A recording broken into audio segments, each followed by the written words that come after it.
semoga orang tua di luar sana tidak selalu menjadikan anaknya pelampiasan gitu Pak.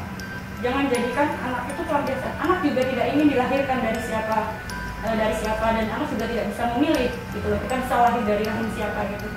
Mungkin bagi sebagian orang saya dipikir kamu mah masih segitu gitu. Sedangkan saya segini. No.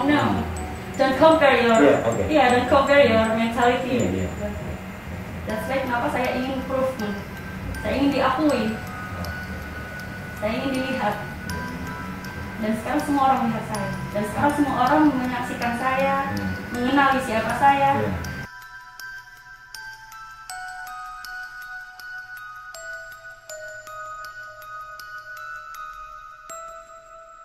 Terima kasih.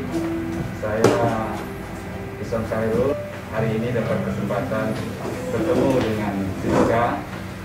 Kemarin saya melihat Siska di press conference yang diadakan oleh Polda Daerah Istimewa Yogyakarta. Dan hari ini saya dapat kesempatan untuk ngobrol-ngobrol. Bagaimanapun juga seperti yang dijelaskan oleh Pak Dirkrimsus DIY, Polda DIY kemarin, bahwa Siska adalah bagian dari kita, saudara dari kita, mengalami musibah seperti itu. Bukan hanya Siska, mungkin ada orang lain. Tapi dari peristiwa ini kita belajar bagaimana para orang tua di Indonesia menjaga dan merawat anak-anaknya. Bagaimana kaum wanita Indonesia bisa mandiri, bisa tegar menghadapi segala macam musibah di hari-hari. Kira-kira begitu, di Sidoarjo itu pada waktu itu kita SD, SMP atau lahir saja? Lahir dan SMP, SMA. Pada waktu itu berarti ibu bapak masih ada ya? Enggak Pak. Jadi saya tinggal di situ mungkin usia 8 tahun. 8 tahun tuh ibu bapak sudah tidak ada? Itu ibu aja. Kalau bapak itu udah ada waktu saya kelas 3 SMA. Oh, kelas 3 SMA. Ya, sebagai perempuan, sebagai anak yatim pada masa itu, Siska merasa dalam bergaul sama teman-teman atau sikap teman-teman, perlakuan teman-teman kayak apa? Waktu di SD saya sempat jadi korban bullying selama kurang lebih sampai lulus SD waktu itu. Jadi kurang lebih 3 tahunan. Topik apa Siska yang bullying mereka? Kehidupan saya dulu karena waktu ada studi tour atau ibarat kata liburan, kalau misalnya anak sekolah SMP dan SMA itu kan selalu kalau misalnya di Pulau Jawa sendiri atau khususnya di kota saya itu tujuan utama sekolah itu pasti ke Bali gitu. Nah di saat itu dari saya pribadi yang tidak memiliki dana yang cukup untuk mengikuti studi tour tersebut atau pariwisata tersebut, saya dikucilkan, disisihkan dari pertemanan sekolah gitu. Jadi SMP dan SMA kayak seperti teman-teman pada bilang kayak, kamu sekali ini dong ke Bali nih, masa kamu gak ikut sih, kayak disepelekan gitu. Kemudian dalam tekad saya bilang, nanti suatu saat saya bisa tinggal di Bali tanpa perlu berliburan dan tanpa perlu nabung untuk ke Bali. Jadi saya memutuskan untuk pindah ke Bali, tapi di sana kemudian sambil cari kerja. Tapi pada waktu ayah pergi, Siska umur berapa ya? SMA kalau nggak 16, 17 kita 17 ini. Tapi jalan-jalan ke tapi dari sisi apa namanya hubungan berkeluarga itu kan anak perempuan itu memang dekatnya sama ayah. Kebanyakan kan seperti itu Pak. Tapi saya tidak merasakan itu. Sosok ayah ya, sosok laki-laki. Tapi walaupun misalnya tidak mendapatkan sosok ayah yang tegar itu buat anak perempuan itu, tapi sister bisa tampil tegar gitu sebagai sosok anak perempuan. Kenapa? Karena mau nggak mau saya punya adik. Jadi adik saya butuh sosok orang tua yang dimana mau nggak mau saya harus berperan ganda. Kita jadi ibu dan jadi ayah. Dan ibu sebagai bisa dibilang kayak jadi ibu menasehati atau menjadi tempat cerita buat dia. Sedangkan saya menjadi sosok ayah juga untuk mencarikan dia nafkah, menghidupi dia kebutuhan sehari-hari ini. Jadi maksud saya tanggung jawab sebagai seorang kakak itu justru yang mendorong untuk menjadi kuat. Memang saya orangnya kalau saya tidak bisa tidak bisa dikontrol oleh orang lain. Ya, tidak bisa dikontrol oleh orang lain, makanya saya memutuskan tidak ingin kerja untuk orang lain. Jadi saya seperti menciptakan target dalam diri saya sendiri, apa yang saya inginkan, apa yang saya unlock achievement saya sebelum saya capai apa aja, tapi tidak ada dalam planning karena saya orangnya begitu atau tidak. Karena kebanyakan yang sudah terjadi itu ketika saya memplanningkan dengan matang, yang ada saya malah bukan gagal, ibaratnya planningnya tidak berjalan sesuai dengan apa yang saya planningkan, akhirnya saya kecewa. Lalu kemudian menghadapi musibah ini unpredictable gitu. Sebenarnya sudah terprediksi sebelumnya, karena itu tadi yang seperti saya bilang di awal, setiap apapun perbuatan pasti ada konsekuensinya. Jadi ketika saya melakukan kebaikan atau keburukan pasti ada konsekuensi yang akan saya terima. Jadi ketika artinya begitu sampai pada satu titik ibaratnya ya ketemu tembok lah. Iya. Bisa juga sih loncat, kan? Jadi bisa juga lari ke lewat sampingnya bisa. Ini kan just a moment kan. Iya. Nah, maksudnya perasaan sister gimana waktu akhirnya sampai di depan temboknya gitu kan? Ya saya harus hadapi. Ya.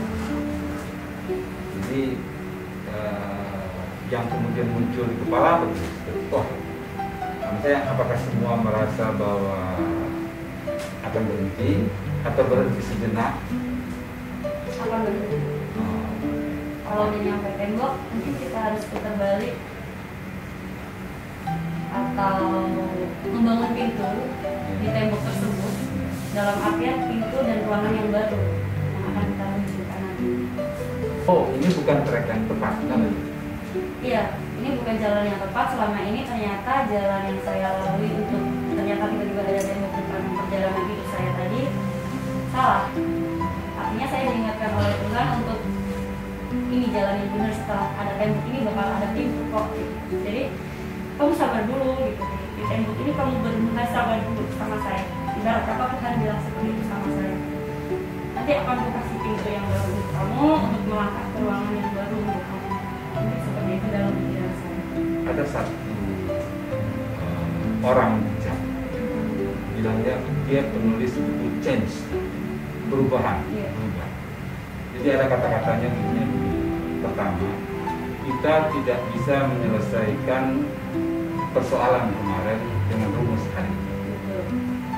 Yang kedua, tidak peduli sudah berapa jauh kamu berlari, putar balik sekarang. Apa? Oke. Kalau putar balik menurut saya kurang tepat gitu. Maksudnya gini, kalau putar balik otomatis kita melalui jalan atau trekking yang sama seperti yang kita tuju pada awalnya kan, tetap salah, ya kan? Walaupun itu maksudnya ada dua arah. Kalau di jalan raya kan ada dua arah putar balik gitu, kiri dan kanan gitu. Tapi kita tetap saja melintasi jalan yang sama, yang dengan kanan kirinya atau latarnya, backgroundnya sama gitu. Kalau menurut saya ya udah, kalau kamu udah mentok ya udah kamu berhenti dan menghapus atau menghilangkan jalan yang sebelum kamu ketemu tembok ini, atau jalan yang menuju di depan kamu ada tembok. Jadi mau nggak mau kamu harus bangun pintu baru untuk lolos dari tembok itu, kemudian berubah jalan yang baru, berubah ke ruangan baru, dimensi yang baru, dan berubah jadi diri kamu yang baru sebelum di balik tembok tersebut. Tapi track itu sendiri kan maksud saya untuk menemukan track yang baru, lalu harus meninggalkan track yang lama, apa? Maksudnya adakah misalnya Siska ada misal karena telah menempuh trek itu? Sebenarnya semua orang kalau melakukan kesalahan pasti yang dirasa adalah sesal. Tapi semenyesal apapun kita itu sudah jalan yang ditentukan untuk kita. Mungkin ada dua pilihan, namun kita dengan sengaja mengambil yang buruk. Pun kalau disesalin, mungkin bagi banyak orang menyesal itu tidak ada artinya gitu. Tapi bagi saya menyesal itu berarti kalau kita bisa mengambil kesimpulan dari penyesalan kita dan mau merubah apa yang kita sesali sebelumnya. Jadi saya dengan rendah diri, dengan rendah hati saya menyesal melakukan perbuatan seperti itu. Siapa sih Pak yang mau gitu dalam posisi saya seperti sekarang ini gitu. Cuma ya itu mungkin ini sudah jalan dan sudah dituliskan untuk cerita hidup saya nantinya, untuk saya ceritakan tanpa perlu ada yang mengulang, baik itu orang terdekat ataupun orang di luar sana, siapapun gitu. Janganlah pernah ada yang mengulang cerita saya, janganlah pernah ada yang berani mencoba melalui cerita saya atau melalui track yang salah gitu loh. Karena saya sudah melalui itu dan ternyata tracknya salah. Ketika sama saja seperti saya menyelamatkan orang yang ingin kesasar. Ini salah tracknya, saya sudah pernah melalui track ini. Lebih baik kamu di sini gitu kan Pak. Ibaratnya analoginya seperti itu. Ya. Pesan apa yang Siska sampaikan kepada teman-teman di luar sana, seumuran Siska? Ya jangan lewat track ini. Iya. Ini sesuatu, gue udah lewat iya. Kan gue kepentok iya, gitu kan. Lu jangan gitu. Apa gimana Siska menarasikannya? Jadi gini, awal mulanya karena saya kepentok, ibarat kata analoginya seperti itu. Saya awal mulanya melalui track seperti ini adalah dari lingkungan terkecil saya. Pada masa kecil atau lingkungan terkecil saya adalah keluarga. Nah, yang ingin saya sampaikan kepada keluarga-keluarga di luar sana, saya berharap semoga orang tua di luar sana tidak selalu menjadikan anaknya pelampiasan gitu Pak. Jangan jadikan anak itu pelampiasan. Anak juga tidak ingin dilahirkan dari siapa dan anak juga tidak bisa memilih gitu loh. Kita bisa lahir dari rahim siapa gitu.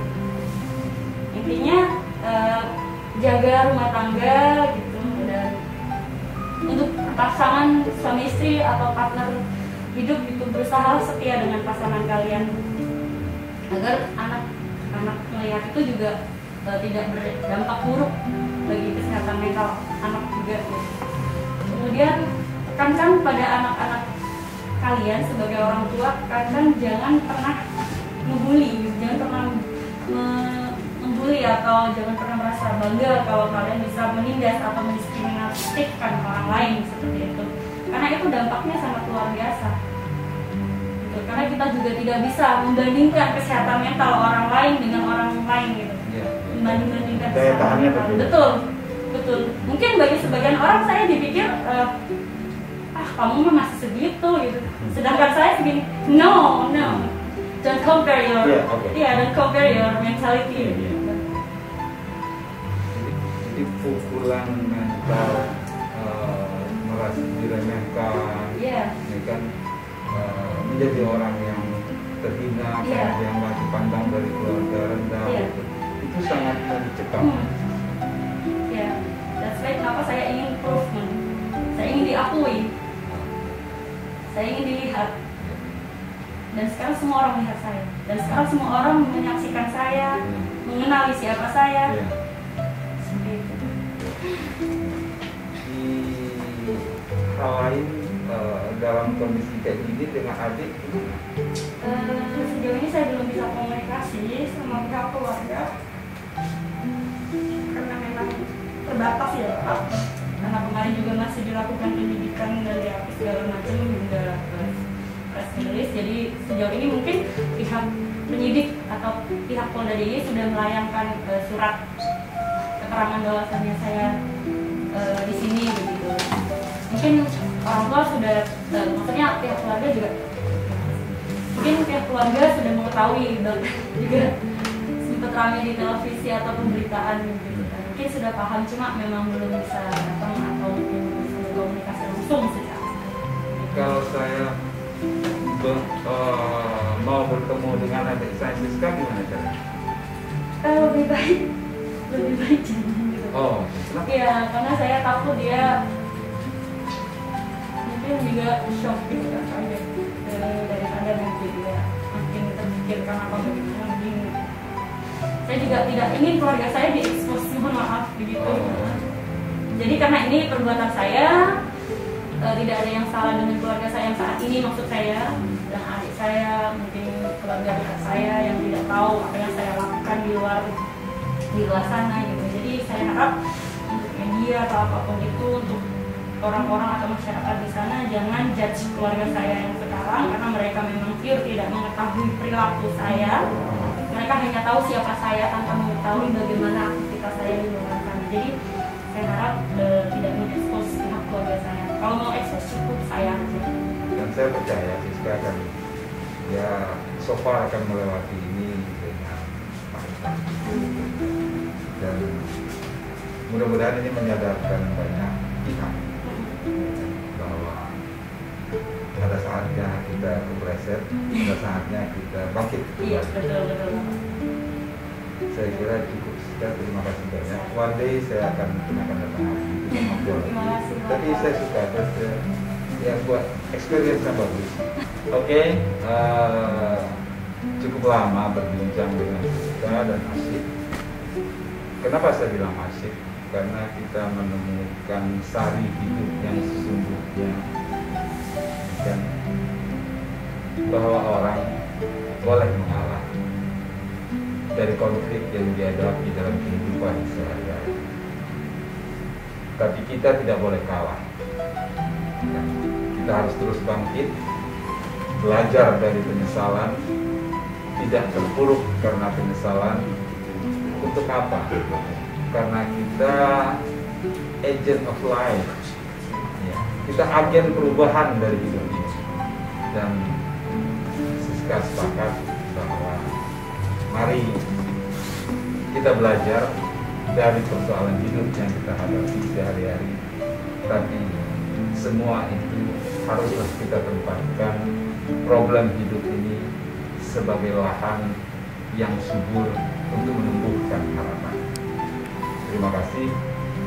Kita bertemu kembali dalam kisah hidup manusia yang luar biasa misterinya, tapi juga luar biasa inspiratif.